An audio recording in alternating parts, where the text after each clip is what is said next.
একটু মনোযোগ দিবেন। আল্লাহ নবী বললেন, খাদিজা আপনি কি বুঝাবেন চাচ্ছেন? খাদিজা বলতেছে, ইয়া রাসূলুল্লাহ, আমার 3টা মেয়ে যখন জন্ম নিয়েছে পরপর আমি প্রসব বেদনা পাইছি, কিন্তু আমার ফাতেমা যখন জন্ম নিয়েছে ওই আল্লাহর শপথ করে বলতেছি আমি খাদিজার কোনো প্রসব বেদনা হয়নি। ওগো আল্লাহর নবী, আমি 3টা মেয়ের দিকে তাকায় দেখছি এদের মধ্যে দুনিয়ার চিন্তা ভাবনা আছে, কিন্তু ফাতেমার দিকে যখন তাকায় দেখি ফাতেমা মনে হয় দুনিয়াকে একেবারে ভিতরে হজম করে আমার আল্লাহর মহব্বতের পাগলি হয়ে গেছে। জোরে কান সুবহানাল্লাহ।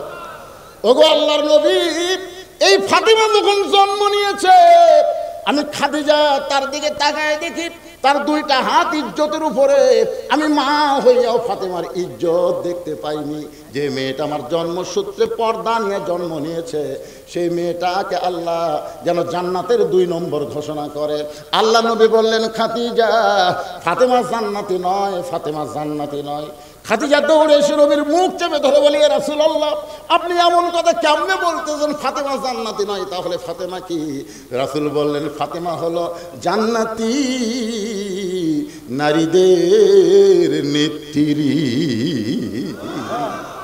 মানে ফাতেমা কোনো নম্বরের মধ্যে নাই, ফাতেমা কোনো 1-2 এর মধ্যে নাই। ফাতেমা কার মধ্যে আছে? জান্নাতি নারীদের নেত্রী। খাদিজা বলতে তো, হুজুর তাহলে তো এই জায়গা আমারও খাওয়া নাই, আমি হলাম 1 নম্বর, আর ফাতেমা যদি জান্নাতের নেত্রী হয় তাহলে আমি মা হয়ে লাভ কোথায়? আল্লাহ রাসূল বলতেছে, খাদিজা মন খারাপ। খাদিজা বলতেছে, হুজুর আপনি আর আমি ছাড়া কেউ জানে না, আপনি আর আমি ছাড়া কেউ জানে না, আপনি একটু পাল্টা দেন হুজুর, আমাকে বানানো জান্নাতি নারীদের নেত্রী আর ফাতেমা কোনে 1 নম্বর জান্নাতি। আল্লাহ রাসূল বলতেছে, খাদিজা এইরকম মনে হওয়ার কারণ কি? খাদিজা বলতে, হুজুর আপনি জানেন না আমরা মেয়ে মানুষ, মেয়ে মানুষের স্বভাব হলো কোনোদিন কাউকে উপরে থাকতে দেয় না, সবসময় উপরে থাকতে চায়। জোরে কোন কথা ঠিক কি না? দেখবেন বেটার বউ যখন বাড়িতে আছে তখন শাশুড়ির মাতব্বরি আর চলে না। বেটার বউকে আমি হব প্রধানমন্ত্রী, শাশুড়ি আমার অধীনস্থ থাকবে। আর শাশুড়ি কি কয়, এই 2 দিনকার বেটার বউ তুই আমার নিচে থাক। মেয়ে মানুষের মধ্যে এরকম উপরে থাকার একটা কি চিন্তা ভাবনা আছে না নাই? জোরে কোন আছে না নাই? যেটা আমাদের বাংলাদেশে আমরা দেখছি, একজন অসুস্থ হয়ে মরবার চায়, তার কাছে যদি অনুমতি চাওয়া হয় বিদেশে ডাক্তার দেখাবো, কয় না আইনে বাধা আছে। একটু মনোযোগ দিয়ে শুনবেন, আমি বাংলাদেশের সরকার বাদ দিলাম, আমার বাড়ির কথা বলতেছি, আমার বাড়ির কথা বলতেছি। আল্লাহ আমাকে ছেলে দেয় নাই, আমার মেয়ে আছে, মেয়েরা কিন্তু বাপকে বেশি ভালোবাসে। আমার বড় মেয়ে মাছের তরকারি পাক করে আমার খাবার দিছে, খালি ধারে ঘুর ঘুর করে ঘুরতেছে। আমি বুঝবার পারছি মেয়ে কি শুনবার চাই। আমি তখন বললাম, মা তুমি যে সুন্দর মাছ পাক করো, বাংলাদেশের বহু জায়গায় ওয়াজ করলাম, মা এত সুন্দর পাক কারে হাতে হয় না। মেয়ে তখন আর 1 টুকরা আমাকে দিছে, আব্বু আপনি খান আব্বু। আমি বুঝবার পারছি তারিফ করছি, দেখে আর 1 টুকরা দিছে। তাকায় দেখো আমার মাও খালি গাল খুলে বসে আছে। আমি বললাম, কে গো তোমার কি হলো? এখন তাকে মেয়ের বাড়িতে পার হয়ে যান, খালি আপনার মেয়েই পারে, আমি পারি? ওরে বাবা রে, মেয়ের প্রশংসা করলে মা মন ব্যবহার করে, এটাই হলো নারী জাত। জোরে কোন কথা ঠিক কিনা? আল্লাহ রাসূল বললেন, খাদিজা আমি হলাম বন্টনকারী, দেওয়ার মালিককে আল্লাহ ঘোষণা করেছে খাদিজা জান্নাতের 1 নম্বর, আর ফাতেমা হলো জান্নাতি নারীদের নেত্রী। খাদিজা বলে, রাসূলুল্লাহ ফাতেমা এমন কি আমল করলো যে আমল করার কারণে আমি খাদিজাকে বাদ দিয়া আল্লাহ ফাতেমাকে জান্নাতি নারীদের নেত্রী বানালো? হুজুর এইটা আপনি যতক্ষণ না বলবেন ততক্ষণ আপনার কাছ থেকে আমি সরব না। কোন আমলের কারণে ফাতেমাকে আল্লাহ খাতুনে জান্নাত ডিগ্রি দিল, এইটা যতক্ষণ না বলবেন ততক্ষণ আমি আপনার কাছ থেকে নড়ব। এই বলে নবীর হাত ধরছে। হুজুর বলেন, হুজুর কোন আমলের কারণে আল্লাহ ফাতেমাকে খাতুনে জান্নাত ডিগ্রি দিল? আমি খাদিজা এটা জানবার চাই। খাদিজা যদি জানবার চাই ফাতেমা কোন আমলের কারণে জান্নাতি নারীদের নেত্রী হয়েছে, তাহলে যে মেয়েরা পর্দার অন্তরালে বসে আছে এদের জানার দরকার আছে না? না, মেয়েরা হয়তো মনে করবে হুজুর সূরা আসরের তাফসীর ধরে আমাদের কথা ভুলে গেছে, এই জন্য ওদেরকে একটু ড্যাশ দিয়ে তুলে দেন, ওরা এখন থাক। আরে ও মা, কোন আমলের কারণে আল্লাহ ফাতেমাকে খাতিরে জান্নাত ডিগ্রি দিল, এটা ফাতেমার মা খাতিরা যদি শুনবার চায় তোমাদেরকে শোনা লাগবেই, কারণ ফাতেমাকে নেত্রী বানায় তার অধীনে আল্লাহ তোমাদেরকে জান্নাত দিবে। জোরে কোন কথা ঠিক কি না? একটু মনোযোগ দিয়ে শোনেন, ওয়াজের প্রথম যদি না শোনেন সূরা আসরের তাফসীর বুঝতে আপনাদের কঠিন হবে। ছোট্ট একটা সূরা আপনাদের সামনে আজকে আলোচনা হবে ইনশাআল্লাহ। তো কি বলতেছিলাম, ফেরেশতা জিবরাইল বললেন, ইয়া রাসূলুল্লাহ, আপনি যদি জান্নাত থেকে বের না হন আল্লাহ আপনাকে বার করে দিবার পারবে না। কারণ আল্লাহ বলেছেন কেউ যদি জান্নাতে ঢোকে আল্লাহ তাকে চিরস্থায়ীভাবে জান্নাত দিয়ে দেয়, চিরস্থায়ী। আপনি যদি বার না হন আল্লাহ আপনাকে বার করে দিবে না। সঙ্গে সঙ্গে নবী বললেন, জিবরাইল, আমি নবী আমার জন্য না, আমি নবী হলাম আমার উম্মতের জন্য। আপনারা বলেন তো আমাদের নবী কি তার নিজের জন্য? কারণ হযরত বেলাল বলেছিলেন, ইয়া রাসূলুল্লাহ, আমরা যখন কবরে যাব তখন মুনকির নাকির আমাদেরকে 3টা প্রশ্ন করবে। কয়টা? কিন্তু আপনি যখন কবরে যাবেন মুনকির নাকির আপনাকে কয়টা প্রশ্ন করবে? তা আল্লাহ রাসূল বললেন, বেলাল তোমার ধারণা কি? বেলাল বলে, হুজুর আপনাকে 2টা করবে, একটা বাদ দিবে। তো রাসূল বললেন, কোনটা বাদ দিবে? বেলাল বলতেছে, মুনকির নাকির অমান নাবিউকা প্রশ্ন আপনাকে করবে না, কারণ আপনি তো নবী, আপনার তো কোনো নবী নাই, আপনি হলেন ইমামুল আম্বিয়া ইমামুল মুরসালিন, সমস্ত নবীদের নেতা আপনি। আল্লাহ নবী আফসোস করে বললেন, বেলাল তোমাদের ভাগ্য কত ভালো, তোমাদের নবী আছে, আর আমার ভাগ্য কত খারাপ, আমার নবী নাই। নবী থাকার মধ্যে লাভ না লস? দেখেন কি লাভ। আল্লাহ নবী বললেন, জিবরাইল, আমি নবী আমার জন্য না, আমি নবী হলাম আমার উম্মতের জন্য। আমি জান্নাত দেখার জন্য ঢুকছি, আল্লাহ কেমন জান্নাত আমার উম্মতের জন্য বানাইছে। জোরে কোন সুবহানাল্লাহ। আমার জন্য কেমন জান্নাত বানাইছে সেটা দেখার জন্য আমি ঢুকি নাই, আমি ঢুকেছি আমার উম্মতের জন্য আল্লাহ কেমন জান্নাত বানাইছে। তো ফেরেশতা জিবরাইল বলেন, হুজুর তাহলে কি আপনি জান্নাতে ঢুকবেন না? আল্লাহ নবী বললেন, আমি সেই দিন পুরোপুরি জান্নাতে ঢুকব যেদিন আমার সমস্ত উম্মতেরা জান্নাতি হবে। এখন বলেন, যেই নবী জান্নাতে যাও আমাকে কথা বলেনি, আপনারা তার উম্মত হবেন না বিপদে পড়লে যে ভারতে পলায় যায় তার চামচা হবেন? কোন নেতার পিছনে ঘুরতেছেন? যেই নেতা বিপদে পড়লে কর্মীদের থুয়া পালায় যায় এমন নেতার পিছনে আর আমরা ঘুর ঘুর করবো না। জোরে কণ্ঠে ইমানের বলে বলিয়ান হয়ে একটা স্লোগান দেওয়া লাগবে, আমার নেতা তোমার নেতা, সকলে বলবেন বিশ্ব নবী মুস্তাফা। বলতে পারবেন না? এই যে আপনার দরুদ পড়লেন, আল্লাহুম্মা সাল্লি আলা সাইয়্যিদিনা মুহাম্মদ, এর মানে কি? সাইয়্যিদিনা মানে কি? আমাদের নেতা, আমার নেতা তোমার নেতা। এখন একটু চিন্তা করে করবেন, বিশ্ব নবীর চরিত্র হলো না, ফুলের সাথে নবীর চরিত্রের তুলনা দেওয়া যাবে? এগুলা তো আমাকে এই চামচা নেতার চরিত্র।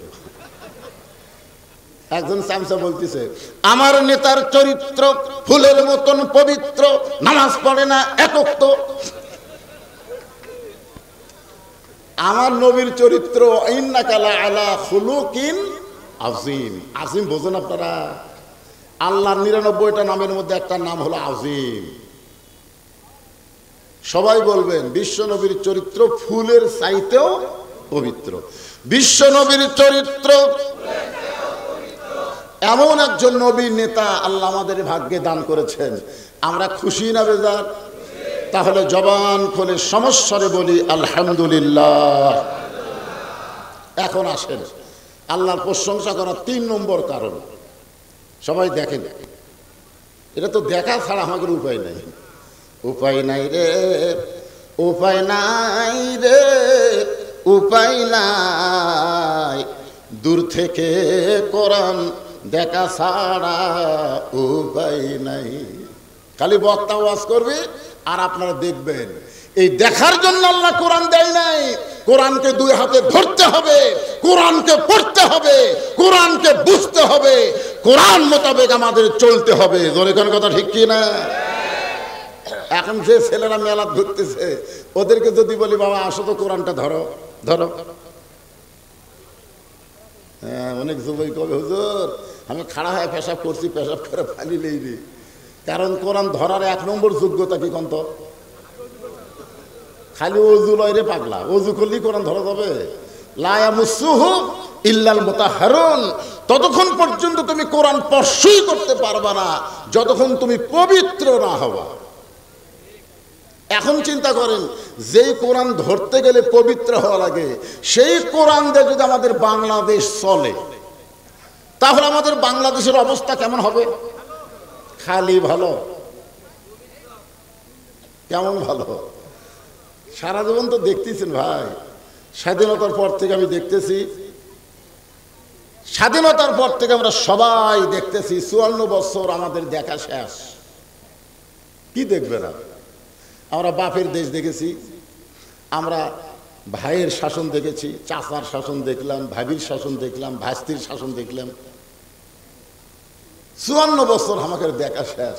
একটা বার কি আল্লাহর কোরআনের বাংলাদেশ আমরা দেখতে চাই?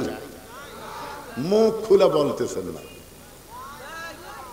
যারা নামাজ পড়ে না তারা কিন্তু ভয় খাচ্ছে, কারণ যখন কোরআনের রাষ্ট্র প্রতিষ্ঠা হবে তখন নেতার 1 নম্বর দায়িত্ব হলো আকামুস সালাত, নামাজ কায়েম করা লাগবে। জোরে কোন কথা ঠিক কিনা? 2 নম্বর দায়িত্ব হলো আতাউজ যাকাত, যাকাত প্রতিষ্ঠা করতে হবে। আজকে আপনাদের মসজিদের উন্নয়ন করবে মাহফিল, মসজিদ তো মোটামুটি ভালোই দেখলাম, মাশাআল্লাহ মসজিদ তো দেখতে ভালোই, কিন্তু মসজিদে মুসল্লি কই? যখন নামাজ হলো, মুয়াজ্জিন আজান দিল, আজান দেওয়ার সঙ্গে সঙ্গে মুসলমানের বাচ্চারা মেলার মধ্যে ঘুরতে পারতো না। জোরে কোন কথা ঠিক কিনা? কথা বলে। আমরা নামাজ পড়লাম, মেলার হইচই আমরা নামাজে পড়তে শুনতে পেলাম, তার মানে বোঝা গেল এরা কি হিন্দুর বাচ্চা? হ্যাঁ, লা সালাতা লা ঈমানা, যার নামাজ নাই তার ঈমানই নাই, বেঈমানের দল। এশার নামাজ বাদ দিয়ে যারা মেলা ধরলো এরা হলো বেঈমান। ধরে কোন এরা কি? এটা কি আমার বাপের কথা? বাইনাল আবদি ওয়াল কুফরি তরকুস সালাত, বান্দার কাফেরের মধ্যে পৃথক করার জিনিসটার নামই হলো নামাজ। যে বেটা নামাজ পড়ে সে হলো বান্দা, আর যে নামাজ পড়ে না সে হলো কাফের। মান তারাকা সালাতু মুতাম্মিদান ফাকাত কাফারা, ইচ্ছা করে একটা ওয়াক্ত নামাজ বাদ দিল, আল্লাহর সঙ্গে কুফরি করলো। এখন যেই বলবো বেনামাজি, আপনারা বলবেন কাফের, বলতে পারবেন না? চিন্তা পড়ে গেছে। যারা মাগরিব এসব পড়েনি এরা চিন্তা করতেছে আমরা কি কই। সবাই করেন আর নিয়ত করেন, নিয়ত করেন ফজর থেকে বাকি জীবন একটা ওয়াক্ত নামাজ বাদ দিব না। খালি এই নিয়ত করার সাথে সাথে আপনি সারা জীবনে যত নামাজ না পড়ার পাপ হয়েছে, এই নিয়তের সাথে সাথে আল্লাহ সব পাপ মাফ করে দিবে। বেনামাজি দেখছেন দেখছেন দেখছেন কি সাউন্ড দেখেন। আপনারা যারা নামাজ পড়ছেন তারাও তো বলতেছেন না। আমি যে বলবো বেনামাজি, আপনারা বলবেন কাফের। বেনামাজি আরো জোরে জোরসে বলুন। মসজিদের উন্নয়ন হয়ে গেল, মসজিদের উন্নয়ন শেষ। ও টাকা দিয়া মসজিদ দোতলা করবেন? হুজুর মসজিদ দোতলা করতেছি, এত মুসল্লি আটে না। মাশাআল্লাহ দোতলা হয়ে গেছে, এতই মুসল্লি, তো ফজরের খবর কি? এক কাতারি হয় না। জোহরের খবর কি? সব কাজ করবার গেছে। আসরের খবর কি? হাট করতেছে। মাগরিবের খবর কি? হাটের থেকে ফেরত যাচ্ছে, সব জিনিসের দাম বেশি, হিসাব করতেছে। এশার খবর কি? মন খারাপ করে ফজরের মতোই আইছে, ঘুমোর থেকে উঠে আইছে, আর এশার নামাজের সময় মন খারাপ করে সব মসজিদ আইছে। কয় কাতার ভাই? বলে এক কাতারের বেশি হয় না। তো মসজিদের ভিতরে কয় কাতার? কয় 9 কাতার। তো 9 কাতারের মধ্যে এক কাতার মুসল্লি হয় না, তাহলে দোতলা করবে কেন? তখন বলে হুজুর ওই যে জুমার দিনে সবার শেষে আসা আগে যায়, ওই শালাকের জন্য দোতলা করা লাগবে। সবার শেষে আসা আগে যায়, এরা কি? এরা মুসল্লি? আল্লাহ বলতেছেন ফাওয়াইলুল লিল মুসাল্লিন, এরা মুসল্লি নামে ঠাট্টাকারী, আল্লাহর সঙ্গে এরা মশকরা করে। একটু মনোযোগ দিয়ে শুনবেন, যেই কোরআন থেকে আপনাদেরকে সূরা আসরের তাফসীর শোনানো হবে, এই কোরআনে প্রথমে আল্লাহ বলেছেন জালিকাল কিতাবু লা রাইবা ফি হুদাল লিল মুত্তাকিন। এই কোরআনের মধ্যে কোনো সন্দেহ, এই কোরআন থেকে পাইকারি সবাই হেদায়েত পাবে না। কারণ আবু জেহেল সারা রাত দাঁড়িয়ে দাঁড়িয়ে কোরআন তেলাওয়াত শুনছে। নবী যখন কোরআন পড়েছে, আবু জেহেল চোরের মতন ঘরের বাহির থেকে সারা রাত দাঁড়িয়ে দাঁড়িয়ে শুনেছে। সকালবেলা মিটিংয়ের মধ্যে গিয়ে বলতেছে, এত সুন্দর কোরআনের বাণী, রাতটা কোন দিক দিয়ে গেল আমি বুঝবারই পারিনি। আবু জেহেল কোরআনের পক্ষে বলতেছে, এত সুন্দর কোরআনের বাণী, রাতটা কোন দিক দিয়ে গেল বুঝবার পারিনি। আবু সুফিয়ান বলে, নেতা, যে কোরআন শুনতে সারা রাত চলে গেল, সেই কোরআন ধরলে অসুবিধা কি? আবু জেহেল বলতেছে, আবু সুফিয়ান, এই কোরআন শোনা যাবে কিন্তু কোরআন ধরা যাবে না। আবু সুফিয়ান বলে, ধরলে কি সমস্যা? আবু জেহেল বলতেছে, কোরআন যদি গ্রহণ করি তাহলে তোর আমার নেতৃত্ব চলবে না, আসল নেতা হবে আব্দুল্লাহর এতিম পোলা। আজকে বাংলাদেশে যারা আবু জেহেলের দল করে, তারা কোনো সময় চাবে না এই বাংলার জমিনে আল্লাহর কোরআন চালু হোক। জোরে কোন কথা ঠিক? যারাই দেখবেন কোরআন চালু হওয়ার বিরুদ্ধে কথা বলবে, বুঝবেন তারাই হলো আবু জেহেলের লোক। তারা কোরআন শুনবে, কোরআন থেকে বরকতের আশা করবে, কিন্তু বাস্তব জীবনে কোরআনকে গ্রহণ করবে না। আমরা কি আবু বক্করের দল হব না আবু জেহেলের দল হব? কারা কারা আবু বক্করের দল করবেন? দুই হাত তুলে আল্লাহরে দেখান। লিল্লাহে তাকবীর, লিল্লাহ তাকবীর, আল্লাহু আকবার, লিল্লাহ তাকবীর, আকবরের আওয়াজ সরে যাও, লিল্লাহে তাকবীর। আপনারা কি বুঝতে পারছেন না এমনি হাত তুলছেন? আবু জেহেলের দল করবেন না আবু বক্করের দল? আবু বক্কর খালি কোরআন শুনছে, বাস্তবে কোরআনকে গ্রহণ করছে। আর আবু জেহেল শোনার দিক দিয়ে 1 নম্বর, কিন্তু মানার দিক দিয়ে কয় নম্বর? আল্লাহ কোরআনে বলেছেন সামিনা ওয়া তাআনা, এটা শোনা লাগবে আগে, তারপরে এটাকে গ্রহণ করতে হবে। তা আমি সূরা আসর আপনাদের সামনে আগে তেলাওয়াত করছি, আর একবার তেলাওয়াত করতেছি। ওয়াল আসর ইন্নাল ইনসানা লাফি খুসর ইল্লাল্লাযীনা আমানু ওয়া আমিলুস সালিহাতি ওয়া তাওয়াসাউ বিল হক ওয়া তাওয়াসাউ বিস সবর। আল্লাহ তাআলা সময়ের কসম করলেন। সময়, বর্তমানে সময় কেমন চলতেছে? খুব ভালো। আপনার এখন ভালো ই কয় খারাপ?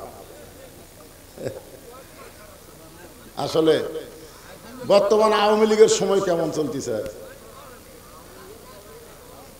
কথা কয় না। আওয়ামী লীগের সময় কেমন চলতেছে? ভালো ভালো। সময় অত্যন্ত গুরুত্বপূর্ণ একটা বিষয়, এই জন্য আল্লাহ তাআলা সময়ের কসম করলেন। আমাকে এক মা এসে বলতে যে হুজুর আমার সন্তান খালি কান্দে, আপনি একটু ঝাড়ফুঁক দেন তো কান্দা থামে কিনা। আমি সূরা ফাতিহা পড়ে ফুঁ দিলাম, ওর কান্না আরো বেড়ে গেছে। 2 দিন পরে এসে বলছে যে হুজুর কি ফুঁ দিলেন, কান্না থামে না তো। আমি তখন আয়াতুল কুরসি 1 গ্লাস পানিতে পড়ে দিলাম, মা এটা 3 বার খাওয়া। ওর মা 3 বার খাওয়ানোর পরে সে বলতে যে হুজুর দোয়া দরুদের আর বরকত নাই, বর্তমান সময়ে দোয়া দরুদ চলবে না। আমার মনটা খুবই খারাপ হলো, এই সময়ে দোয়া দরুদ আর চলবি না। 1-8 মাস পরে বললাম, মা তোমার সন্তানের কান্নার খবর কি? বলে আর কান্দে না। তো কান্না থামলো খুন ধয়। বলার বাপ একটা মোবাইল কিনে দিয়েছে, যখনই কান্দে তখনই চালু করে দিই। আমার সন্তান মোবাইল ছাড়া ভাত খায় না। ওরে বাবারে, যেই সময়ে সন্তানের কান্না মোবাইল দিয়ে বন্ধ করে, সন্তানকে মোবাইল চালু করে ভাত খাওয়ায়, এই সময় খুব ভালো। যেই সময়ের যুবকগুলো কোরআনের মাহফিল দিয়ে মেলার মধ্যে ঘোরাফেরা শুরু করলো, এই সময় খুবই ভালো। হ্যাঁ, যখন হবে চামড়া ঢিল, আল্লাহর সাথে দিবে মিল। সারা জীবন ঘুষের চাকরি করছে, তখন তওবা করেনি। যেই চাকরি রিটায়ার করছে, তখন আল্লাহ বলতেছে, আল্লাহ আমি আর ঘুষ খাবো না, আল্লাহ আমি আর ঘুষ খাবো না। 2 কান্দের ফেরেশতা বলে, আল্লাহ এই শয়তানের কান্দ থাকবো না। আল্লাহ বলে কেন? কয় যখন ঘুষের চাকরি ছিল তখন তওবা করেনি, আর শালার চাকরি গেছে আর তওবা করতেছে। তার মানে যখন জোয়ান ছিল তখন চুরি ডাকাতি করেছে, আর বুড়া হয়ে কান্দিচ্ছে আল্লাহ আর চুরি ডাকাতি করবো না। আল্লাহ কয় তুই আর পারবি? এই জন্যে হাসরের ময়দান আল্লাহর সামনে যখন কোনো বান্দা দাঁড়াবে, আপনারা আমরা যখন দাঁড়াবো, আল্লাহ তখন বলবে তোরা শৈশবকালের বুড়াকালের কোনো হিসাব দেওয়া লাগবে না, খালি যৌবনকালের হিসাব দেওয়া জান্নাতে যাও। জোরে কোন কথা ঠিক? আপনারা বলেন তো বাংলাদেশের সরকারি চাকরি কখন হয়, বুড়া বয়সে না যৌবন বয়সে? তো আল্লাহর গোলামি আল্লাহর ইবাদত করতে গেলে বুড়া বয়সে তেমন হয় না, যৌবন বয়সে করা লাগে। জোরে কোন কথা ঠিক কি না? যে সময় যুবকেরা মেলায় ঘুরতেছে, কোরআনের মাহফিলে আসতে চায় না, এই সময়টা খুব ভালো চলতেছে। কথা বলেন। আল্লাহ সেই সময়ের কসম করলেন। এই সময় নিয়ে আব্দুল আলিম একটা গান গাইছে, সময় নিয়ে একটা গান গাইছে, মিশা মায়াই বন্দি থাইকা করলাম কত খেলা, পশ্চিমে তাকায়া দেখো তোমার ডুইবা গেছে বেলা। আপনারা বলেন তো আসরের নামাজের পরে সূর্যের যে অবস্থা আপনারা দেখছেন, আসরের নামাজের পরে সূর্যের পাওয়ার কম না বেশি? সূর্য খালি দেখা যায় কিন্তু পাওয়ার নাই, বলতে আছে। তা আমি কিন্তু সূরা আসর আপনাদের সামনে তেলাওয়াত করতেছি। আসর থেকে মাগরিব যেমন অল্প সময়, আমরা যারা এখানে বসেছি আমাদের হায়াত খুব লম্বা সময় নাকি? ওদের ইন্দ্রকিশোর একটা গান গাইছে, চলতে পথে 2 দিন থামিলাম, যাবার কালে এক সংসারে দেখা না পাইলাম। একজন সাংবাদিক হাসিনাক বলতেছে, আপনি যে বিপদে পড়ছেন এখন কোন দোয়া করতেছেন? হাসিনা বলতেছে, পড়বার গেলে ওর নাম খেয়াল হয়, এই জন্য দোয়াটাও পড়া যাচ্ছে না, কারণ দোয়ার নাম হলো ইউনুস। ধরে কোন দোয়ার নাম কি? চলতে পথে 2 দিন থামিলাম, যাবার কালে একজন আরো দেখা না পাইলাম, ও আমার সাদের মালা যাই রে ছিঁড়ে, রইব না আর বেশি দিন তোদের মাজারে। কয়দিন থাকবেন? কথা কয় না। সূরা আসরের তাফসীর শুনবার গেলে এগুলো একটু হাহু কওয়া লাগবে রে বাবা। কয়দিন? কয়দিন? মশান তো ভালোই মারতেছেন, চাষরে বসে গল্প করতেছে, অমুকের ফাঁসি হলো, অমুকের ফাঁসি হলো, অমুকের ফাঁসি হবি। আমি বললাম, ভাই তোমরা তো ফাঁসির চিন্তা ভালোই করতেছো, কিন্তু তোমাকে মৃত্যু হবে। তাই হুজুর ফাঁসির চিন্তায় আমার মরার কথা মনেই নেই। এখন আপনারা বলেন, ফাঁসির আসামি বড় না মরার আসামি বড়? ফাঁসির আসামির কিন্তু তারিখ আছে, মরার আসামির কোনো তারিখ নাই। এখানে আমরা যত মানুষ বসেছি আমরা সবাই হলাম মরার আসামি। ধরে কান কিসের আসামি? কয় তারিখ বাড়ির যাওয়া পারবেন? গ্যারান্টি আছে? একজন জুয়ান তাগড়া ছেলে বলেন, হুজুর আমি বাড়ি যাবই, বলেন। তাহলে আপনার বাড়ি যাওয়াই যদি গ্যারান্টি না থাকে, আপনি পাগলের মতন এভাবে রাস্তায় কেন ঘুরতেছেন? কি জন্য ঘুরতেছেন? আপনাকে বলতেছি না, আপনাকে মাধ্যমে অ্যাঙ্গেলে হুজুরকে বলতেছি। কথাটা বুঝতেছেন? হ্যাঁ আসেন। তোমরা আবার খাড়া হয়ে থাকলে কেন? বসার চান্স নাই? ভাগ্য লাগবে রে, ভাগ্য লাগবে। এই কোরআনের মাহফিলে বসাটা হলো ভাগ্যের ব্যাপার। ধরে কোন ঠিক কিনা? ভাগ্যের ব্যাপার। আবু জেহেল খাড়া হয়ে থেকে কোরআন শুনছে, খাড়া হওয়া ওর বসার ভাগ্য হয় না। আর আবু বকর সামনে বসে থেকে শুনছে, আবু বকর সামনে বসে থেকে শুনছে, আর আবু জেহেল চোরের মতন খাড়া হয়ে শুনছে। বসে না কেন? বসে না কেন? আমি কি ঢাকার থেকে ওয়াজ করতে পারছি? ঢাকার থেকে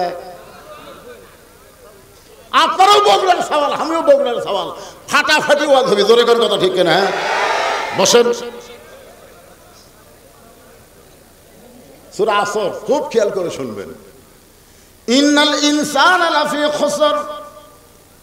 ইন্না মানে নিশ্চয়, ইনসান মানে মানুষ, লাফি মানে ভিতরে, খুসরুন মানে ক্ষতি। একত্রে অর্থ হবে নিশ্চয় মানুষগুলো ক্ষতির ভিতরে। মানুষ তৈরি করছে কে? আরো জোরে। শুধু তৈরি করছে না আদর করে? তাহলে আমার সঙ্গে বলেন, আদর করে মানুষ আল্লাহ বানায়া কেমনে দিবেন ক্ষতির মধ্যে ফেলিয়া। এই মানুষ কিন্তু উভয় লিঙ্গ নাকি? এই মানুষের মধ্যে মেয়ে মানুষ, পুরুষ মানুষ, তার মেয়ে মানুষ, পুরুষ মানুষ, আর একটা মানুষ আছে কি? আচ্ছা, আপনাকে এলাকার মেয়ে মানুষ মরে গেলে কয় কাপড় দেয়? আচ্ছা, মেয়ে মানুষ কয় কাপড় দেয়? পিছন থেকে একটা 3 কাপড়ের কথা কয়। মেয়ে মানুষ মারা গেলে কয় কাপড়? পুরুষ মানুষ মারা গেলে কয় কাপড়? হিজড়া মরলে কয় কাপড়? আপনাকে এলাকাত মনে হয় কোনো হিজড়া মরেনি, মরছে?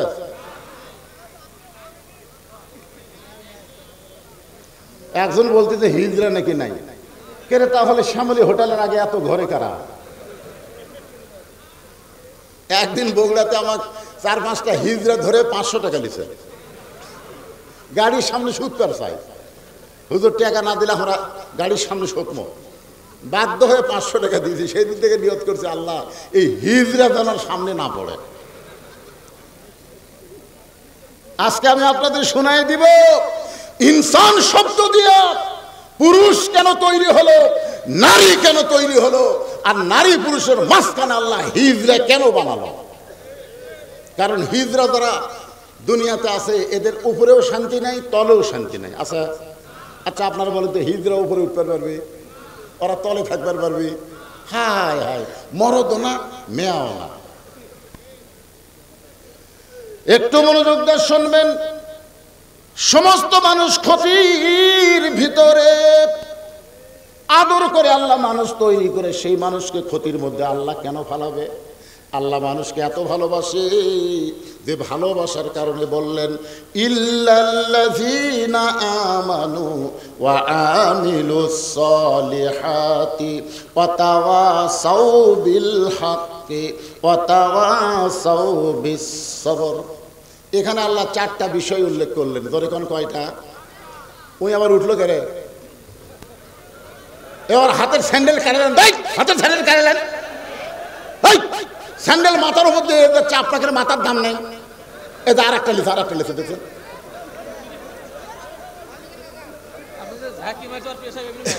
কেউ যদি এখন থেকে উঠতে চায় আপনারা বলবেন স্যান্ডেল থুয়ে যায়, কারণ পায়ের স্যান্ডেল মাথার উপর দিয়ে নিয়ে যাবার দেবো না। জোরে কোন কথা, ঠিক কথা বলেন। ওই যে একটা গান শুনছিলাম ছোটবেলায়, বন্ধু যদি যাবার চাও ঘাড়ের গামছা রাইখা যাও রে। আপনারা বলবেন, বন্ধু যদি যাবার চাও পায়ের স্যান্ডেল থুইয়া যাও রে, ওর পেশাব বন্ধ হবি। জোরে কোন কথা, ঠিক না? কারণ মানুষ স্যান্ডেল জুতাকে এত ভালোবাসে মসজিদের মধ্যে লিয়া যায়। আমি একজন বলছিলাম, কে ভাই জুতা স্যান্ডেল মসজিদের মধ্যে কেন?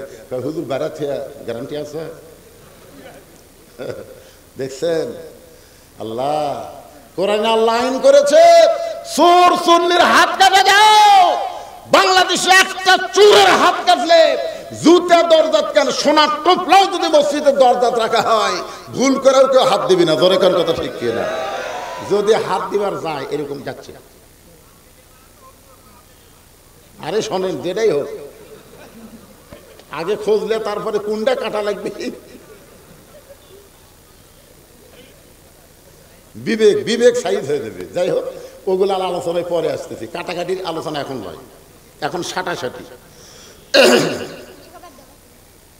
1 নম্বর হলো ঈমান। কুড় যাবো, কুড় যাবো। ই কি সিজার করা? সিজার করা, সিজার করা না এমনি সিজার করা থাকবে না। সিজার করা হলো দিয়ে বাটার, কারণ সিজার করা বাচ্চারা অস্থির। আমরা এনা লোক, আমরা কিন্তু সিজার করা না। আমরা একটা নির্দিষ্ট সময় দুনিয়াতে যাচ্ছি। ধরে কোন কথা, ঠিক? নির্দিষ্ট সময় যখন মায়ের পেটে থাকার আর সম্ভাবনা নাই, তখন আমরা দুনিয়াতে আইছি। আর সময় নাই রে, বের হ। আর এই সিজার করাগুলা নির্দিষ্ট সময় আসেনি ভাই, আগেই পেট কেটে থেকে ঘুমের মধ্যে আসে। ডাক্তাররা কয় করে এর তো ঘুমই ভাঙ্গেনি, কি করি? তখন এক ডাক্তার কয় বাড়ি করে পাও ধরে ঘুরে নিতেন। তখন এরকম পাও ধরে একটা ঘুরেন দেয়, ওর ঘুম ভাঙে। এই যে মাথার ঝাঁকি খায়, এই ঝাঁকিওয়ালা সন্তানেরা বেশিক্ষণ এক জায়গায় থাকা পারে না, এই সিজার করা।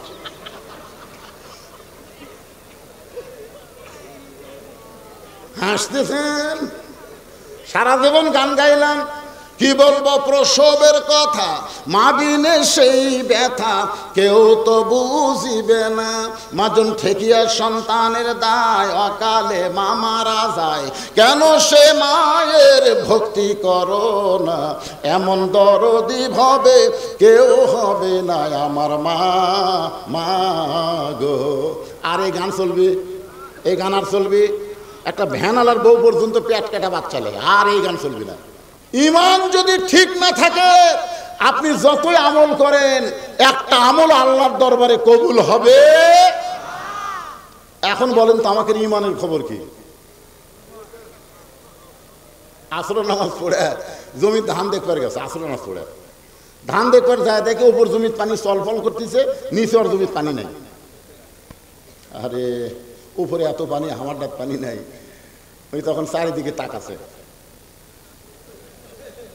আশেপাশে কেউ নাই, আশেপাশে কেউ নাই। আস্তে করে বসে জমির আলকাটা দিয়ে ওই পানি দিয়ে হাত ধরছে, ধুয়ে আবার দাঁড়ায় চারিদিকে তাকায় বলতেছে আলহামদুলিল্লাহ, কেউ দেখেনি। আপনারা বলেন তো, ওর আমল আছে কিন্তু কি নাই?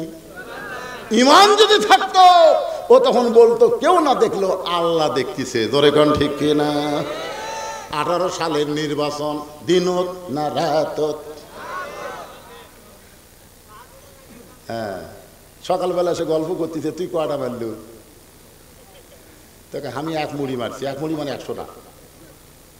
কি রে তুই সারা রাতে 100টা মারছিস? কয় মোমবাতির আলোক ভাই, মার্কা ঠিক মতো দেখা যায় না, বুঝিস না। আর তুই মারছিস কয়টা? আমি মোবাইলে লাইট দিয়ে মারছি 200টা। কেউ দেখেনি কে? আরে পাগলা, দরজা জানলা বন্ধ করে মারছি রে, দেখবি কে? আপনারা বলেন তো ইমানদার না বেঈমান? কারণ কি কি বন্ধ করে মারছে? দরজা জানলা বন্ধ করে সমানে সিল মারছে। और दुई कांदे दुई मुहुरी लेखितेছেন ডায়েরি, দুই কান্দে দুই মুহুরি লেখিতেছেন ডায়েরি, দলিল দেখে রায় দিবে টাকা পয়সার নাই কারবার, কিরামান কাতিবিনা ইয়ালামুনা মা তাফআলুন। প্রত্যেকটা যুবকের হাতে একটা করে মোবাইল আছে না নাই? Touch mobile. ও রাত 10টার সময় দেখে বাপ মাও ঘুমায় গেছে, ও দরজা জানলা বন্ধ করে কয় কেউ চেতন নাই রে। এই সুযোগে অশ্লীল ভিডিও দেখতেছে আর বলে বাপ মাও ঘুমায় গেছে, দরজা জানলা বন্ধ। ইমান যদি থাকতো, আর ইমান বলতো কেউ না দেখলো আল্লাহ দেখতেছে, কারণ আল্লাহ ঘুমায় না। ধরে কোন কথা ঠিক কিনা? আল্লাহ ঘুমায়, বাপ মাও ঘুমায়। মুসা নবী তুর পর্বতের কিনারে গিয়ে বলতেছে আল্লাহ একলা একলা বসে থাকেন, আপনার ঘুম ধরে না? আল্লাহ বলে মুসা তোর কি মনে হয়? বলে একলা বসে থাকেন, যদি ধরে। আল্লাহ কয় যা মুসা 1 গিলাস পানি নিয়ে যা। মুসা 1 গিলাস পানি নিয়ে আইছে। আল্লাহ বলে ঘুম মুসাকে ধর। ঘুম যখন মুসা নবীরে ধরছে, হাতের গিলাস পড়ে ভেঙে গেছে। আল্লাহ কয় মুসা পানির খবর কি? মুসাকে আল্লাহ তুমি জানো না আমার ঘুম আছে? তুমি পানি একবার কই ওই যে হেরান হেরালা, আর খবর নাই। আমার ঘুম ধরে পানি গিলাস পড়ে ভেঙে গেছে। আল্লাহ কয় মুসা সামান্য সময় গিলাসকে তুমি ধারণ করতে পারলা না ঘুম থাকার কারণে। আমার যদি ঘুম থাকতো কুল কায়নাত সব ভেঙে চুরমার হয়ে যেত। ধরে কান ঠিক কিনা? এই জন্য আয়াতুল কুরসির শুরুতে বলা হয়েছে লা তাখুযুহু সিনাতাও ওয়ালা নাউম। ঈমান যদি থাকে তাহলে সমস্ত মুসলমান বিশ্বাস করে বলতে হবে কেউ না দেখলেও কে দেখতেছে। সাহাবারা জিজ্ঞাসা করলেন ইয়া রাসূলুল্লাহ, এই ঈমান সম্পর্কে আমরা জানতে চাই। আল্লাহ রাসূল বললেন ইকরার বিল লিসান, তাসদিক বিল জানান, আমল বিল আরকান, এরই নাম হলো ঈমান। রাসূল 3টা কথা বলছে। ধরে কোন কয়টা? এক নম্বর খেয়াল করেন, ইকরার বিল লিসান, জবানে বলতে হবে লা ইলাহা ইল্লাল্লাহ, লা ইলাহা ইল্লাল্লাহ। একটু ঝাঁকি দেখুন, লা ইলাহা ইল্লাল্লাহ, লা ইলাহা ইল্লাল্লাহ। এটা হলো জবানে স্বীকার করা। রাসূল বললেন তাসদিক বিল জানান, শুধু জবানে স্বীকার করলে হবে না, ঈমানকে কলিজার মধ্যে জায়গা দেওয়া লাগবে। কলিজার মধ্যে ঈমানকে কেউ যখন জায়গা দিবে, ওই মানুষের কাছে জীবনের চাইতে ঈমানের দাম বেশি হবে। আজকে আমাদের বাংলাদেশে অনেকে বলে জীবন বাঁচান ফরজ। আপনার বলেন তো জীবন বাঁচান ফরজ না ঈমান বাঁচান ফরজ? সত্যি করে বলেন। আপনি যতই চেষ্টা করেন আপনি আপনার জীবন বাঁচাবার পারবেন না, কিন্তু একটু চেষ্টা করলে আপনি কিন্তু ঈমান বাঁচাবার পারবেন। দরকার কথা ঠিক কিনা? যেটা বাঁচানো যাবে না সেটা নিয়ে এত টেনশন করেন কেন? হ্যাঁ, কি না হয় হোক,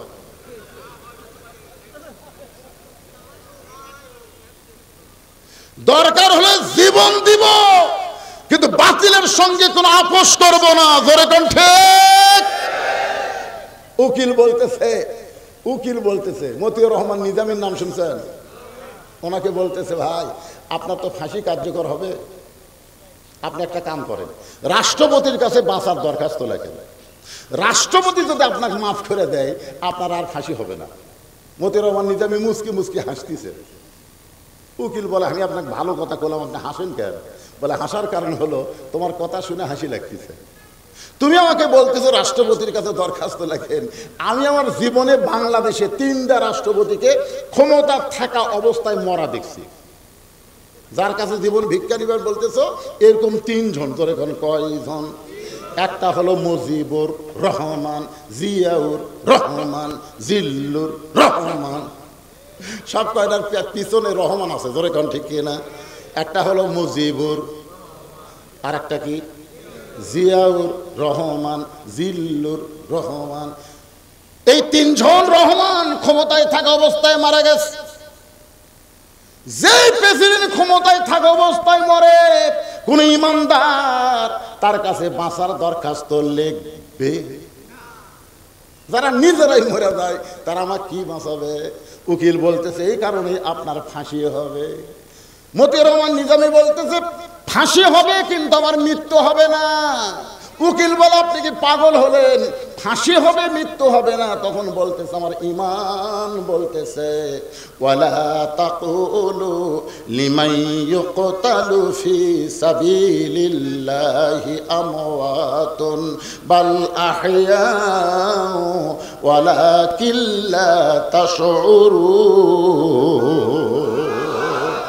আল্লাহ রাস্তায় যাদেরকে হত্যা করা হয়, আল্লাহ রাস্তায় যাদেরকে ফাঁসি দেওয়া হয়, তাদেরকে তোমরা মৃত্যু বলো না। এই কথা কার? আরো জোরে বলেন কার? বিশ্বাস হয়? আমাকে এক ভাই, তার ছেলে হয়েছে গ্রাম সম্পর্কে, ভাই করে ডাকে, হুজুর আমার একটা ছেলে হয়েছে, কি নাম রাখবো? আপনি আলেম মানুষ, একটা ভালো নাম কোন তো? তাই বললাম এই সময় একটা ভালো নামের খবর আমার কাছে আছে, তোমার ছেলের নাম রাখো আবু সাইদ। কি সাইদ? রংপুর আর মফিজ নাই রে পাগলা, রংপুর আর মফিজ নাই রে। সর্বপ্রথম এই ফ্যাসিস্ট সরকারের বিরুদ্ধে যে জীবন দিয়েছে তার নাম কি? আমার ভাই আমারে বললো, হুজুর আসলে খুব ভালো নাম, আমার খেয়াল ছিল না, আজ থেকে আমার ছেলের নাম রাখবো আবু সাইদ। এখন সবাই ডাকে আবু সাইদের বাপ, আবু সাইদের মা। আপনার বলেন তো আবু সাইদ কি মরছে? একটা মরিছে। এই বছর যত ছেলে জন্ম নিছে অধিকাংশের নামই হলো আবু সাইদ। আমার এক খালাতো বোনের মেয়ে হয়েছে। খালা আমারে কয়, বাজান তোমার তো বোনের একটা মেয়ে হলো, একটা ভালো নাম রাখো তো, তুমি আলেম মানুষ। আমি বললাম, খালা একটা নাম আমি বলে তো আপনার পছন্দ হয় কিনা? তো খালা বলে, কি নাম? আমি বললাম হাসিনা। হাসিনা, ওরে বাবা। খালা কয়, তুই আলেম না জানেন? আমি বললাম, খালা এত রাগ করছেন কেন? তুই জানিস না হাসিনা একটা খুনি? এই খুনির নাম আমি আমার নাতনির নাম রাখবো না। ওরে বাবা রে, তখন আমি বললাম আবু সাইদ মরে নাই, আবু সাইদ মানুষের অন্তরে, জোরে কোন ঠিক কি না?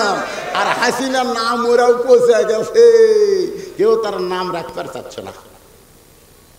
এখন আপনারা বলেন, আল্লাহ রাস্তায় যাদেরকে হত্যা করা হয় আল্লাহর কোরআন অনুযায়ী তারা কি মরে? আল্লাহ বলতেছেন তারা জীবিত।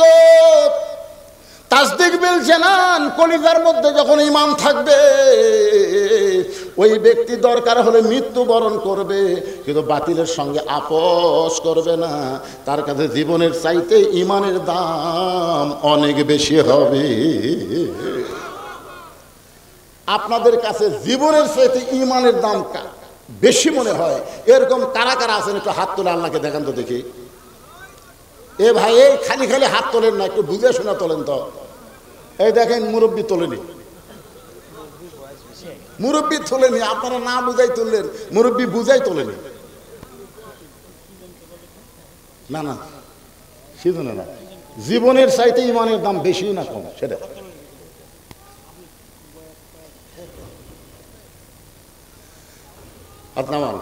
আল্লাহ, আমি আপনি যতই চেষ্টা করি জীবন বাঁচাবার পারবো না।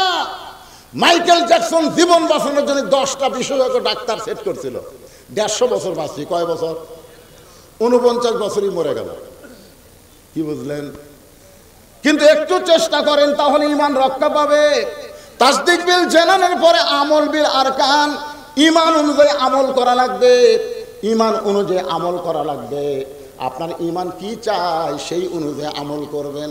আপনাদের কাছে আমার প্রশ্ন হলো, সূরা আসরের 2 নম্বর বিষয় হলো ওয়া আমিলুস সালিহাত। সব আমল করলে হবে না, নেক আমল করা লাগবে। আর নেক আমল করতে গেলে সুন্দর একটা পরিবেশ লাগবে। সব পরিবেশে নেক আমল হয় না।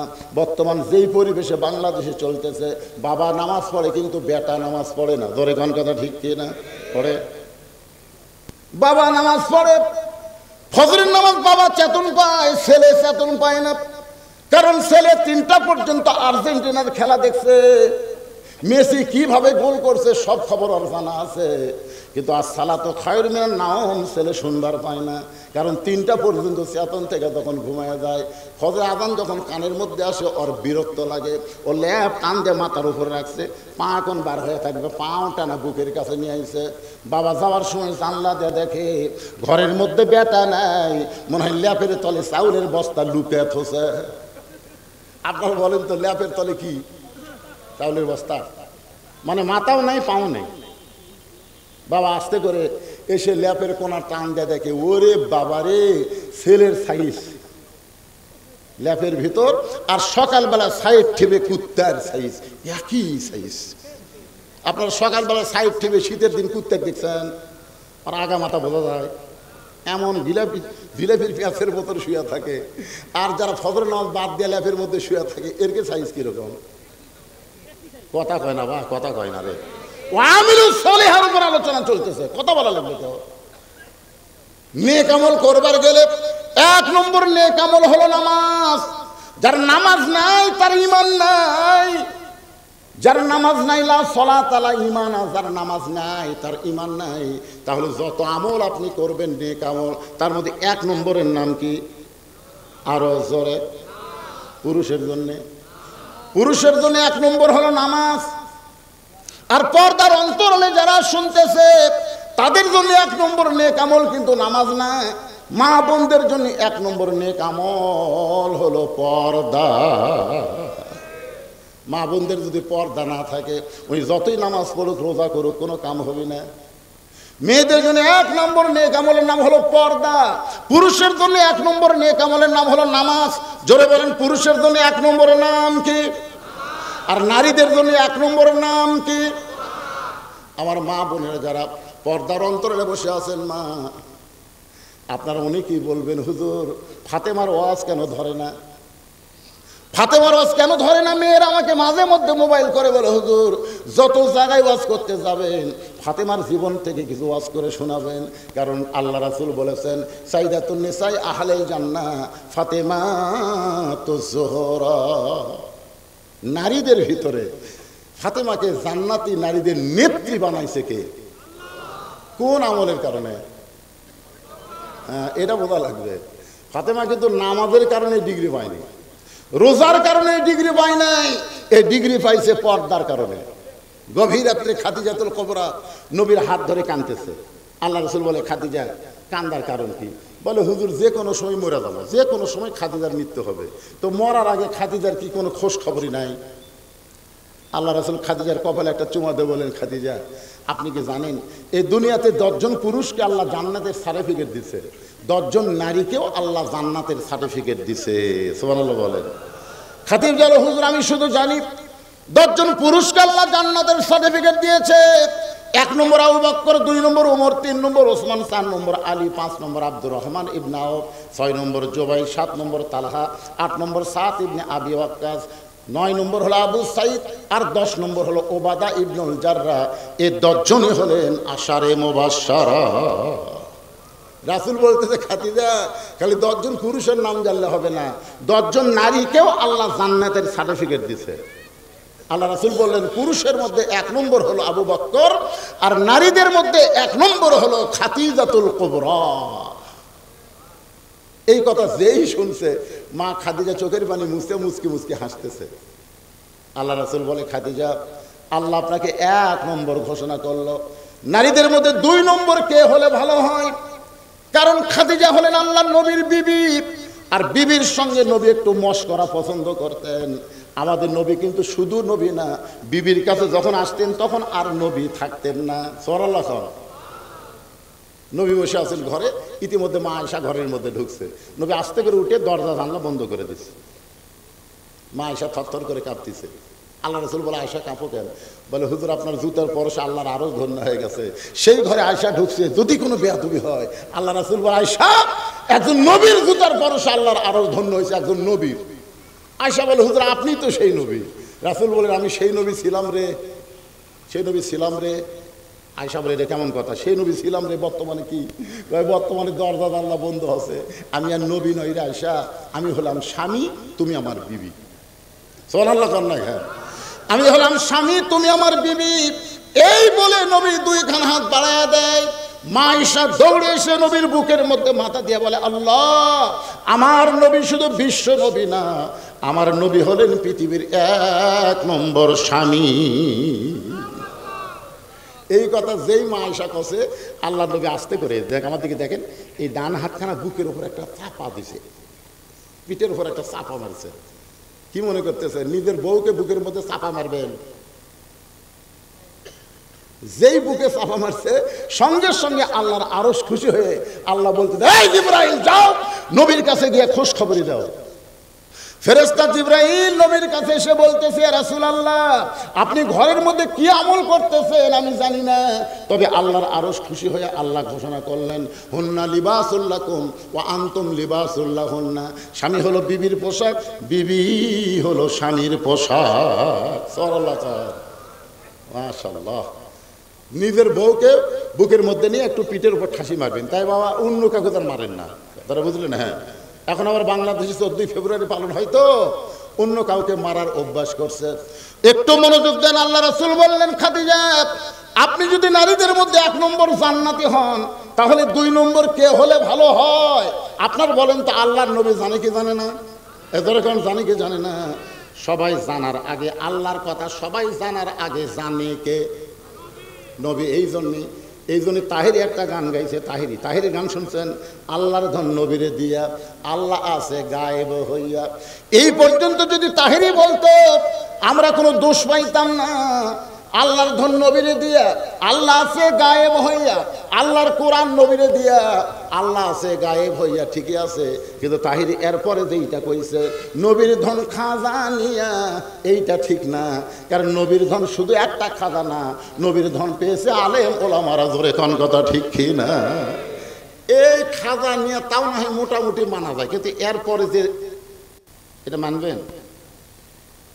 নবীর ধন খাজা নিয়ে শুয়ে আছে আজমিরে, কেউ ফিরে না খালি হাতে, খাজা রে তোর দরবারেতে।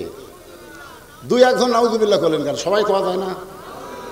কেউ ফিরে না খালি হাতে, আল্লাহ তোমার দরবারেতে। জোরে কোন কথা ঠিক কি না? খাজা না আল্লাহ। ইমানের দাবিতে বলেন তো, কার কাছে হাত পাতবেন? কার কাছে? ইয়া বলেন ইয়্যাকা না'বুদু ওয়া ইয়্যাকা নাস্তাঈন। আমরা গোলামি করি যার, আমরা সাহায্য চাই তার কাছে। আমরা যার কাছে সাহায্য চাই তিনি কে? আরো জোরে। আল্লাহ রাসূল একটু মশকরা করে বলতেছেন, খাদিজা আপনি যখন 1 নম্বর হলেন তাহলে 2 নম্বর জান্নাতি কে হলে ভালো হয়? খাদিজা বলতেছে, হুজুর আমি যদি 1 নম্বর হই 2 নম্বর ফাতেমা হলেই ভালো হয়। চুম করছে, চুম করে বলতেছে, খাদিজা আল্লাহ আপনার পেট থেকে 4টা মেয়ে দিছে। জোরে কোন কয়টা? 4টা মেয়ে, রোকেয়া, কুলসুমা, জয়নাব, ফাতেমা। তো আপনি অন্য 3টা মেয়ের নাম না বলে 2 নম্বর ফাতেমার নাম বললেন কেন? আপনি 1 নম্বর ফাতেমা 2 নম্বর, এটা বলার কারণ কি? খাদিজা বলতে যে হুজুর আপনি বাপ না, আপনি হলেন বাপ, আমি হলাম মা। কোন সন্তান কেমন এটা বাবা বলতে পারে না, এইটা জানে মা। জোরে করে এইটা জানে কে?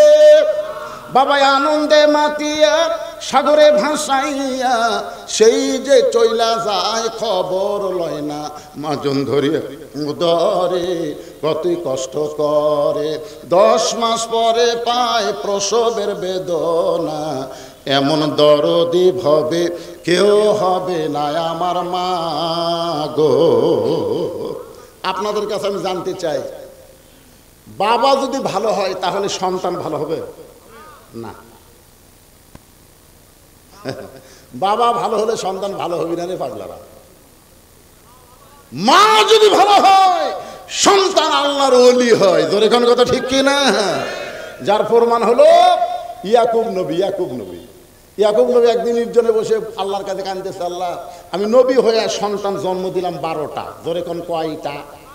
তো 2টা সন্তান এত ভালো, এই 10টা এত খারাপ কেন? আমি নবী হয়ে জন্ম দিলাম। আল্লাহ কয়, ইয়াকুব তোমার বউ কয়টা? ইয়াকুব বলতেছে, আল্লাহ আমার বউ 2টা। তোমার যে বউ ভালো সেই বউয়ের পেট থেকে বনিয়ামিন ইউসুফের জন্ম হয়েছে, এই 2 সন্তান ভালো। আর তোমার যে বউ খারাপ ওর পেটের মধ্যে যে 10টা মাল বার আছে এরা হলো খারাপ। এখান থেকে প্রমাণ হলো সন্তান ভালো হতে গেলে বাবা ভালো হওয়া লাগবে না, সন্তান ভালো হতে গেলে মা ভালো হওয়া লাগবে। জোরে কোনো কথা ঠিক কি না? খ্রিস্টান নেপোলিয়ান বলেছে, তোমরা যদি ভালো একটা সন্তান চাও তাহলে ভালো একটা মায়ের দরকার। পর্দার অন্তরে যারা বসে আছে এরা কারা? এই মায়েদের জন্য একটু ওয়াজ করতেছি, কি মন খারাপ হচ্ছে?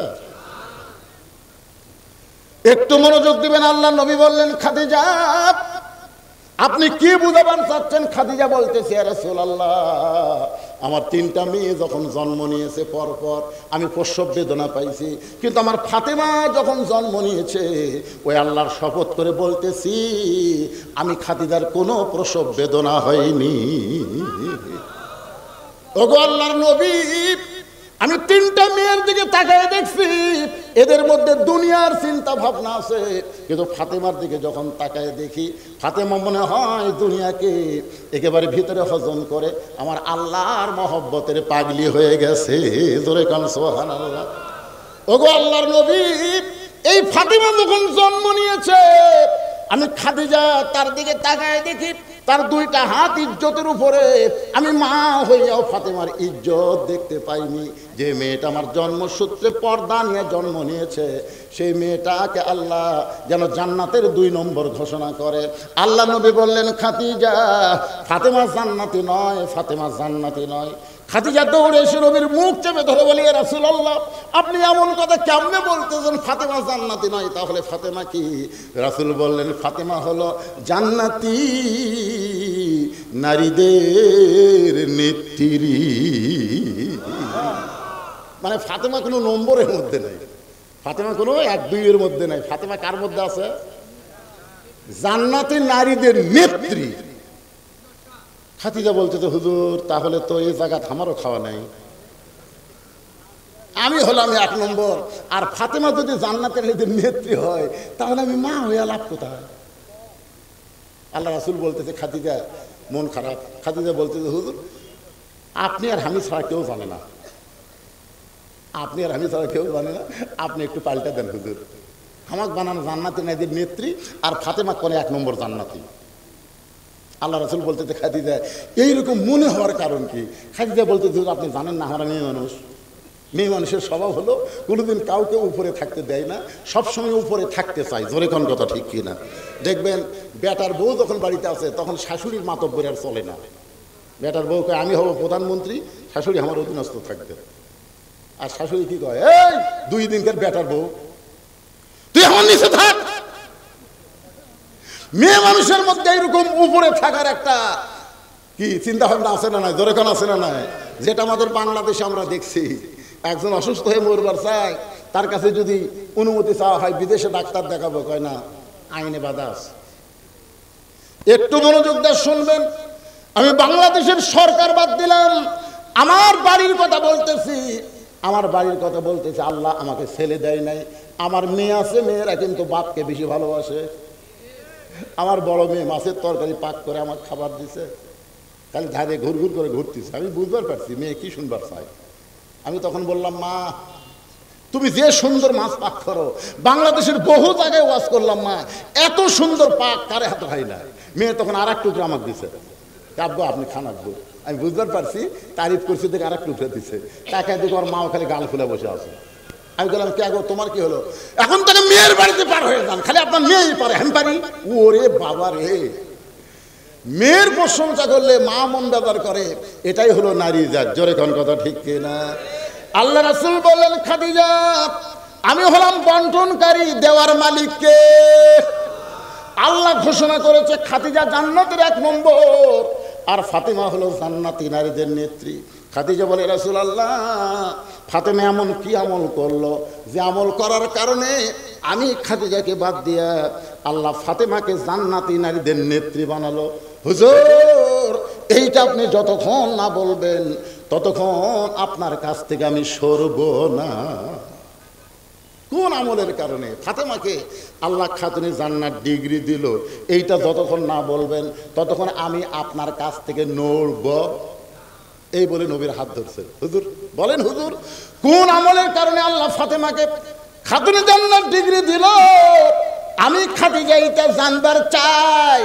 খাদিজা যদি জানবার চাই ফাতেমা কোন আমলের কারণে জান্নাতি নারীদের নেত্রী হয়েছে, তাহলে যে মেয়েরা পর্দার অন্তরালে বসে আছে এদের জানার দরকার আছে না? না, মেয়েরা হয়তো মনে করবে হুজুর সূরা আসরের তাফসীর ধরে আমাদের কথা ভুলে গেছে, এই জন্য ওদেরকে একটু ড্যাশ দিয়ে তুলে দেবে।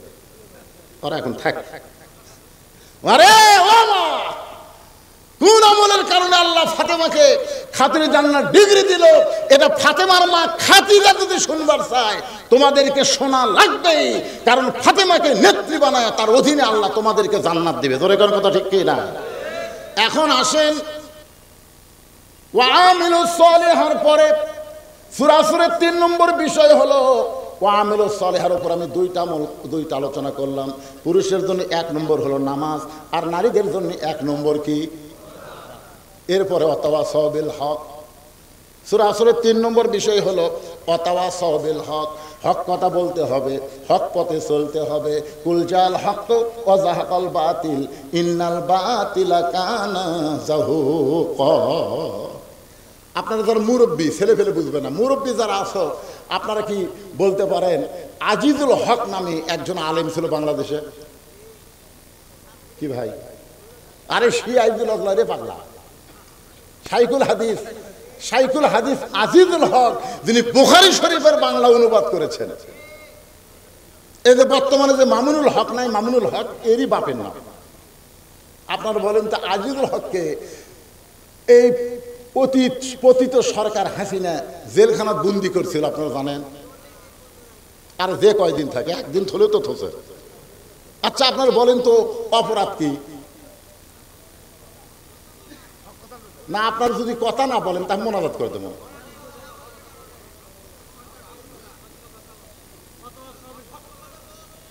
আমি কিন্তু ওয়াতাওয়াসাউ বিল হকের উপরই তাফসীর শুরু করছি ভাই।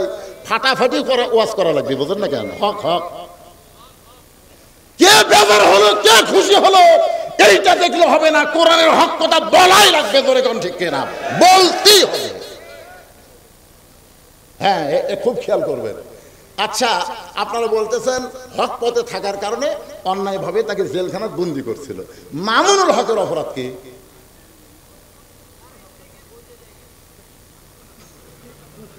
বকলে তো আমরাও ঘুরি রে ভাই। কাবিন কোনোদিন সাথে রাখি না, তোর এখন কথা ঠিক কিনা। আমি আপনাকে বোঝানোর জন্য বলতেছি, আজিজুল হক, মামুনুল হক, ওয়াতাওয়াসাউ বিল হক, কুল জাল হক ওয়া যাহাকাল বাতিল ইন্নাল বাতিলা কানা যাহুকা।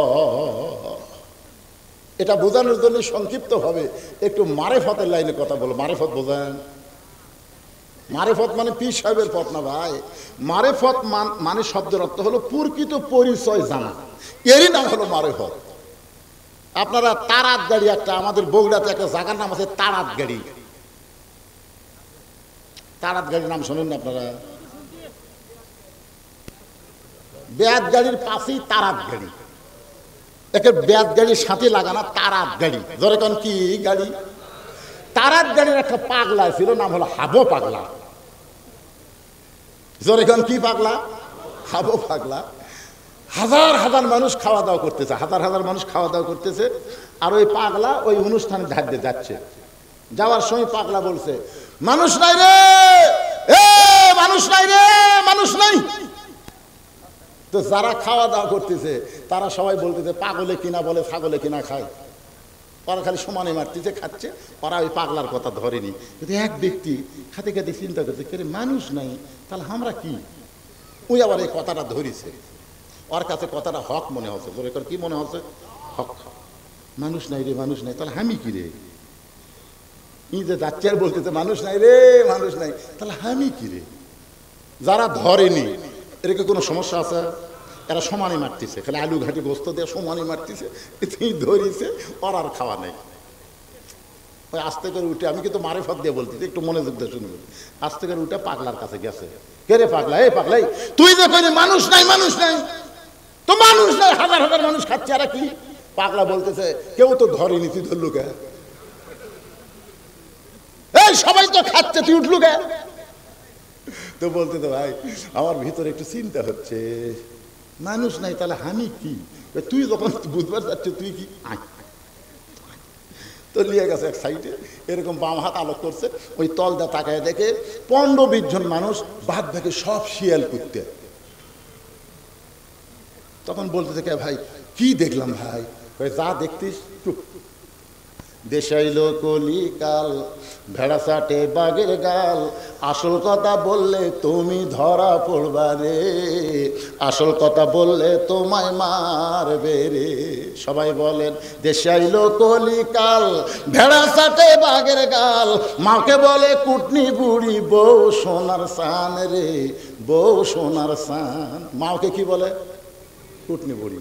বউ কানে কানে কছে, তুমি যখন বাহিরে যাও, ব্যবসা করবার যাও, চাকরির যাও, তোমার মা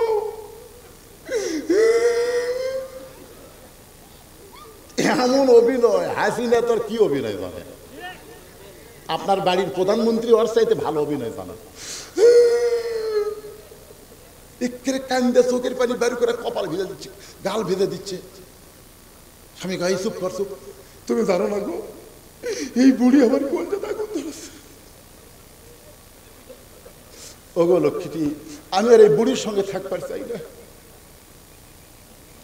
এমন ভাবে বউ কান্দা কান্দা স্বামী রে বইয়ের দিকে আকৃষ্ট করছে, মায়ের উপর ছেলের রাগ হয়ে গেছে।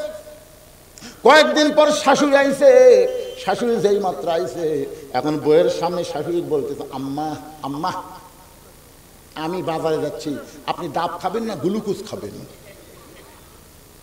বউ বলতেছে, আমার মাও দুটাই খায়। বউ কি বলতেছে? আমার মাও দুটাই খায়। তখন বলতেছে, আম্মার জন্য আমি দুটাই আনবো। এই বলে ডাব গ্লুকোজ কেনার জন্য বেটা ব্যাগ নিয়ে যখন বাজারের দিকে যায়, এমন সময় তাকায় দেখে মা দরজায় দাঁড়িয়ে আছে। মা দরজায় দাঁড়িয়ে থাকা দেখে বেটা মাথা নিচু করে ব্যাগ নিয়ে যখন যাবার চায়, মা সামনে দাঁড়ায় বলে, পাগল, আজকে 2 দিন হলে তোরে দেখি নাই, তোরে না দেখার কারণে আমার মনে শান্তি নাই বাবা, একটা বার আমার সামনে দাঁড়া। একটা বার আমার সামনে দাঁড়ালে, পাগল আমি তোকে প্রাণ ভরে একটু দেখতে চাই। ও বেটা, তুই যখন বাজারে যাচ্ছিস আমার জন্য 10 টাকার একটু পান আনিস। তখন ছেলে রাগ করে বলে, মা এই জন্যই তোমার দিকে তাকাই না, তুমি খালি খাই খাই করো, তুমি খালি খাই খাই করো। মা 10 টাকার পান চাই, খাই খাই, আর শাশুড়ি ডাব আনবে, গ্লুকোজ আনবে, ওই জায়গায় কোনো কথা নাই। এইরকম পাটা, এইরকম বেটা দুনিয়াতে আসে না নাই? জোরে কোন আসে না নাই? খুব খেয়াল করবেন। দেশাইল কলিকাল, ভেড়া চাটে বাঘের গাল, আসল কথা বললে তারে জেলে দিবে রে, আসল কথা বললে তারে মারবে রে। বলতে তো ভাইদার 15-20 জন মানুষ আর বাদ বাকি শিয়াল কুত্তে দেখতেছি, কারণ কি? তো পাগলা বলতে কারণ হলো এই 15-20 জন খাবার যখন সামনে আইছে তখন বিশ্বাস করেছে খাওয়ানোর মালিককে। আরো ধরে বলেন, আমা মিন দাব্বাতিন ফিল আরদি ইল্লা আলাল্লাহি রিজকুহা। পৃথিবীতে যত বিচরণশীল প্রাণী আছে সমস্ত প্রাণীর রিজের ব্যবস্থা কে করে? আরো ধরে বলেন কে? এই 15-20 জন যাদেরকে মানুষ রূপে দেখা যায়, ওরা খাওয়ার সামনে আসার সাথে সাথে দোয়া পড়ছে, আল্লাহুম্মা বারিক লানা ফিমা রাযাকতানা ওয়া কিনা আযাবান নার। এই দোয়া পড়ে খাবার যখন মুখের সামনে আইছে তখন বিসমিল্লাহ বারকাতিল্লাহ বলে খাবার তুলে তুলে খাচ্ছে। অল্প করে ছোট ছোট গাছ তুলতেছে আর চাবাচ্ছে বেশি।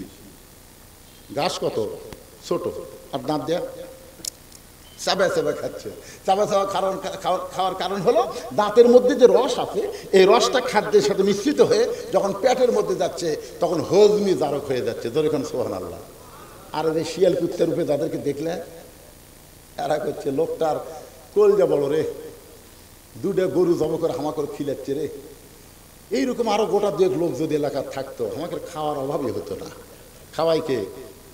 আর এই লোকটা আল্লাহর কথা মনেই নাই। এরা বলতেছে আর তা কলজা ভাই, দোয়া দরুদ কোনো দরকার নাই। হাঁসের মতন হাঁস যেরকম খায় ঠিক এরকম গদ গদ করে খাচ্ছে আর সাবান ছাড়াই গিলতিছে। আপনারা বলেন তো খাওয়ানোর মালিক কে? আল্লাহ বাদ দিয়ে কোনো মানুষ খাওয়ায়? এই কথা যারা বিশ্বাস করে তারা কোনোদিন মানুষ হতে পারে না, মানবরূপী পশু। আল্লাহ কোরআনে বলেছেন, সুম্মা পড়েন, সুম্মা রাদাদনাহু আসফালা সাফিলিন। এই আয়াতের অর্থ হলো এরা জন্তু জানোয়ারের চাইতো নিকৃষ্ট, জন্তু জানোয়ারের চাইতো নিকৃষ্ট। ওয়াতাওয়াসাউ বিল হক। আমি হক কথা বলতেছি ভাইজান, আজকে আমাদের বাংলাদেশে এই কোরআনের হক কথা, কোরআন অনুযায়ী চলার কথা যখন আমরা বলবার যাব তখন দেখবেন কিছু লোকের অন্তরে আঘাত লাগবে। জোরে কোন কথা ঠিক কিনা? আপনি দুনিয়াতে কয়দিন থাকবেন? আপনি কত বড় নেতা নেত্রী হয়েছেন, সবাইকেই যাইতে হবে। এই বাংলাদেশে যিনি আইন মন্ত্রী ছিল, জোরে কোন কি মন্ত্রী? নাম কি? আপনারা বলেন তো, আনিসুল হক কি কোট প্যান্ট পরে ধরা পড়ছে? কোট প্যান্ট, একটা শার্ট আর লুঙ্গি পরে নৌকার উপর। যখন আনিসুল হক ধরলো পুলিশ বলতেছে চলেন যাই, তার আনিসুল হক চোখ টেরা করে। মানে আর একটা আছে, চিনার কোনো উপায় নেই। ওই একটা সাদা দাড়ি কামিয়া, বুঝলেন, মাথার চুলত দিছে কলপ। ওই এমন একটা শার্ট লুঙ্গি পরে আছে মনে হয় রংপুরের মফিজ। আনিসুল হক খালি চোখ মারে। পুলিশ কয় সাথী ওটা কি? ওটা সালমান রহমান। কি দাইয়া দেখে ভাই,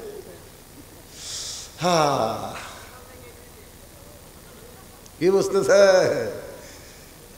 ওয়াতাওয়াসাউ বিল হক, হক কথা বলতেছি। আল্লাহ কোরআনে বললেন, আর আইতাল্লাযী ইউকাযযিবু বিদ্দীন। এরাই হলো ধর্মের নামে মিথ্যাবাদী, যারা দাড়ি টুপি নিয়ে বাংলাদেশের সম্পত্তি ব্যাংক থেকে মাইরা বিদেশে পাচার করে। এরাই হলো ধর্মের নামে মিথ্যাবাদী। এরা নবীর সুন্নতের টুপি পরে না, এরা নবীর সুন্নতেও দাড়ি রাখে না। এরা ভ্যাস ধরা বাংলাদেশি সম্পদ মারবার চাই। ধরে কোন কথা ঠিক কিনা? ওয়াতাওয়াসাউ বিল হক, হক কথা বলতে হবে, হক পথে চলা লাগবে। 4 নম্বর বিষয় হলো ওয়াতাওয়াসাউ বিস সবর। এগুলো কি লিখতেছেন? ওয়াজ বন্ধ করার বুদ্ধি করতেছেন নাকি? আজানের সময় কুকুর কেন ঘেউ ঘেউ করে? আপনাকে এলাকাত করে আজান সময়?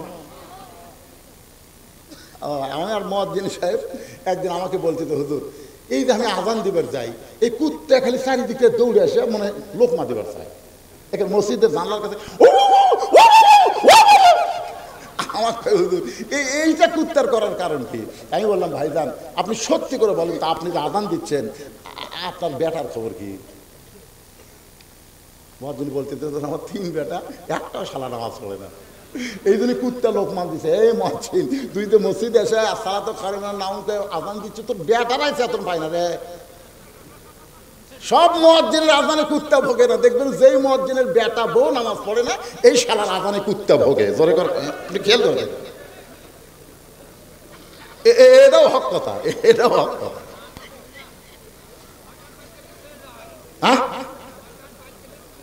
হ্যাঁ কিসের পাচ্ছে পাচ্ছে ভাই, ওইগুলো বাজে কথা। মুয়াজ্জিনের বউ বেটা, বেটার বউ নামাজ পড়ে না এই জন্য কুত্তা লোকমা দিছে। আপনি খবরদার কুত্তার দোষ ধরবেন না। ইমাম মালিক যখন বলেছে একটা বেনামাজি কুত্তার চাইতেও জঘন্য, এই কথা বলার, এই কথা যেই বলছে একটা বেনামাজি যা কুত্তা হতো, এই কথা বলার সঙ্গে সাথে 4-5টা কুত্তা হয়েছে, আচ্ছা ভেউ ভেউ করতেছে। ইমাম মালিক বললেন এই কুত্তা কি খবর চাই রে? কুত্তা বলবার চাচ্ছে হুজুর একটা বেনামাজিকে হামাকের সাথে তুলনা করলেন, তার মানে আপনি কি কোরআন আয়াত পড়েন নাই? সোম্মা রদাত না হওয়া ফলা সাবিলেন, যারা বেনামাজি হয় তারা পশুর চাইতেও জঘন্য, বেনামাজি বান্দা তারা কুত্তার চাইতেও খারাপ তারা। এই কথা যেই ইমাম মালিক বললো কুত্তা 4টা চলে গেল। তার মানে কি বুঝতেছেন? কুত্তা কি জন্য আসে বোঝেন না? হ্যাঁ পরে কথা আরো বলতেছি। আল্লাহ রাসূল বলে খাদিজা কোন আমলের কারণে আল্লাহ ফাতেমাকে খাতুনে জান্নাত ডিগ্রি দিয়েছে, এইটা যদি আপনি শুনবার চান তাহলে 2টা প্রশ্নের উত্তর দেওয়া লাগবে। ধরে কোন কয়টা? 2টা প্রশ্নের উত্তর দেওয়া লাগবে। খাদিজা বলে রাসূলুল্লাহ প্রশ্নের উত্তর দেওয়ার যোগ্যতা কি আমার আছে? আল্লাহর নবী বলেন আপনি চিন্তা ভাবনা করে উত্তর দিবেন। 1 নম্বর প্রশ্ন হলো খাদিজা আপনি বলেন তো কত বছর বয়স ঈমান গ্রহণ করছেন?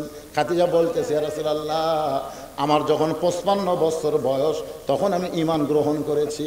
আল্লাহ রাসূল বলে খাদিজা 55 বছর বয়স ঈমান গ্রহণ করেছেন, ঈমান গ্রহণের আগে আপনি কি ছিলেন? খাদিজা বলছে যে হুজুর আমি কাফের ছিলাম, আমি কাফের ছিলাম। আল্লাহ নবী বলে খাদিজা আপনি আপনার হায়াতের জীবনে 50 বছর 55 বছর কুফরি হালে কাটাইছেন, এখন আপনি বলেন তো আপনার পেটের মেয়ে ফাতেমা কত বছর কুফরি হালে কাটাইছে? খাদিজা বলতেছে জান্নাতি জান্নাতি, আমার ফাতেমা জান্নাতি হয়ে জন্ম নিয়েছে। আল্লাহ রাসূল বলে খাদিজা 1 নম্বর উত্তরে কে জিতলো?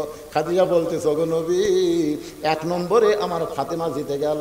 রাসূল বলে খাদিজা আপনার নাকের সাইজ কেমন, মুখের সাইজ কেমন, আপনার গায়ের রং কেমন, এটা দুনিয়ার কত পুরুষ মানুষ দেখেছে, আপনি কি হিসাব করে বলতে পারবেন? খাদিজা বলে নবী গো 40 বছর বয়সে আপনার সঙ্গে যখন আমার বিয়ে হয়েছে ওই সময় মক্কার সবচাইতে ধনবতী রমণী আমি ছিলাম। এত বড় ধনী হওয়ার পেছনে কারণ হলো আমি খাদিজার অনেকগুলো ব্যবসা ছিল, এই ব্যবসা করতে গিয়া হাজার হাজার পুরুষের সঙ্গে আমার লেনদেন হয়েছে।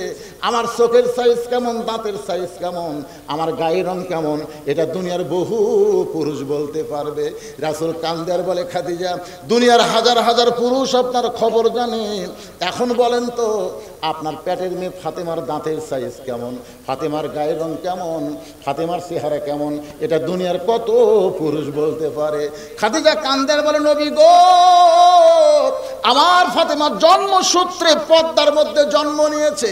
রাসূল বলে খাদিজা শুধু ফাতেমা জন্মসূত্রে পর্দার মধ্যে জন্ম নেয়নি, পর্দার মধ্যে ফাতেমা বড় হবে।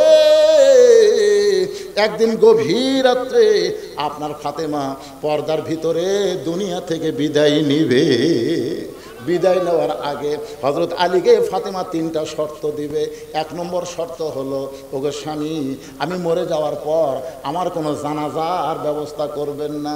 আমার 2 নম্বর শর্ত হলো ওগো স্বামী আমার কবর দিনের বেলা দিবেন না, রাতের বেলা আমি দুনিয়া থেকে চলে যাব, রাতের বেলায় আমাকে দাফন করবেন ওই জান্নাতে, ওই জান্নাতুল বাকির পূর্ব কোণায় সবুজ রঙের একটা বাতি জ্বলবে, ওই বাতি বরাবর আমাকে কবর দিবেন।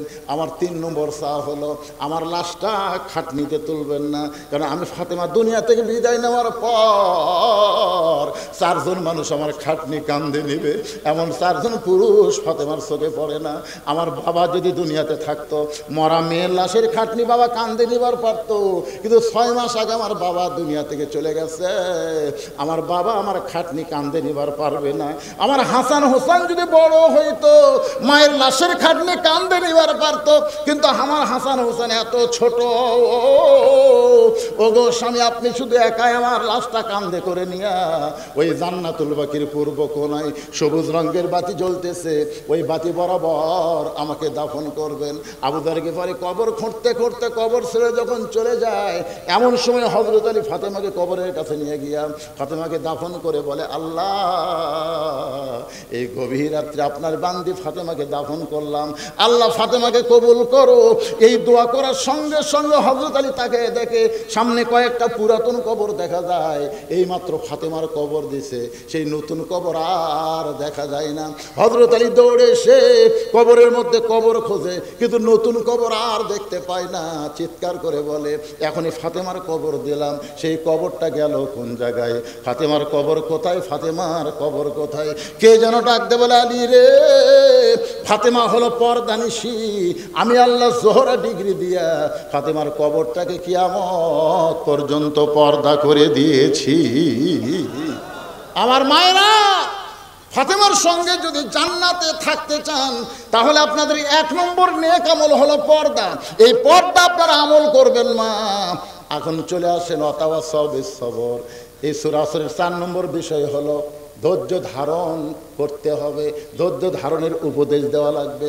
যে মায়ের কোনোদিন বাচ্চা হয়নি, এবার প্রথম বাচ্চা হবে, আপনারা বলেন তো, ওই মাকে দাদি নানি ধৈর্য ধরার উপদেশ দেওয়ার দরকার আছে না নাই? কথা কন না, আছে না নাই? কি হয়েছে আপনাদের? শেষ করবো এখন? রাত 12টা বাজতেছে, কেবলই বলে লাইন উঠলো না। না, 4 নম্বর বিষয় বাকি আছে না নাই? 1 নম্বর কি? ঈমান। যেখানে 1 নম্বর কি? 2 নম্বর হলো আমলুস সালেহা।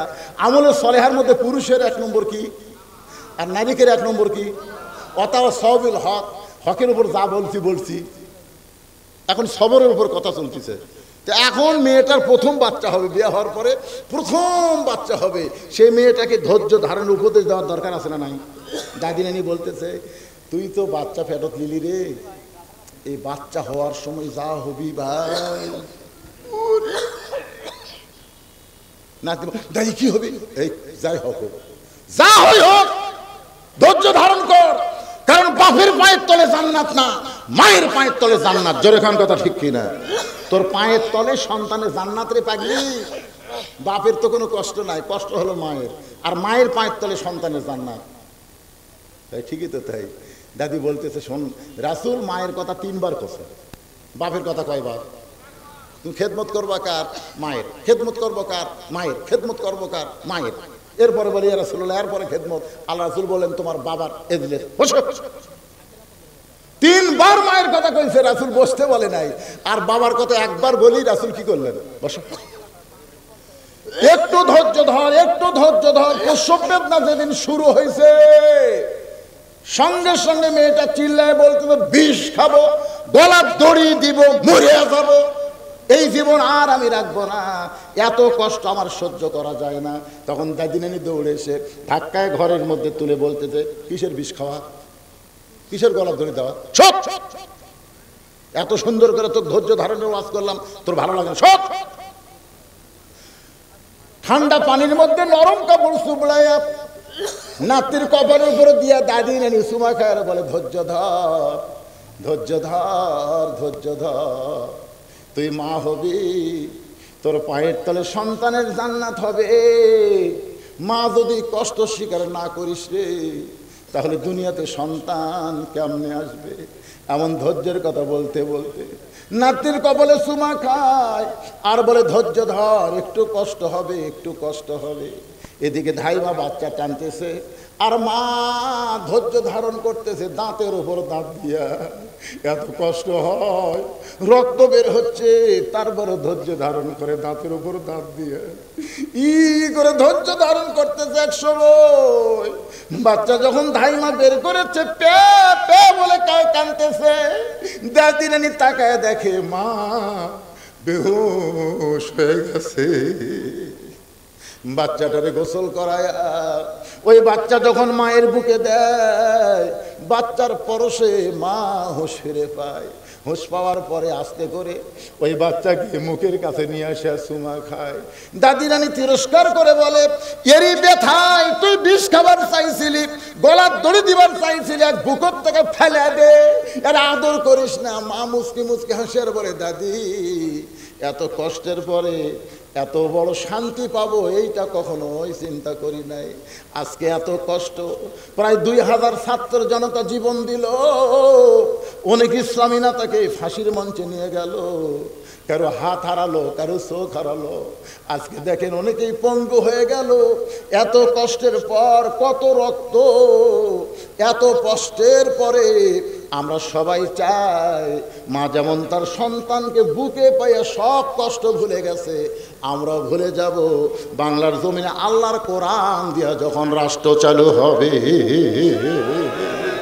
আল্লাহ আমাদের সকলের জীবনে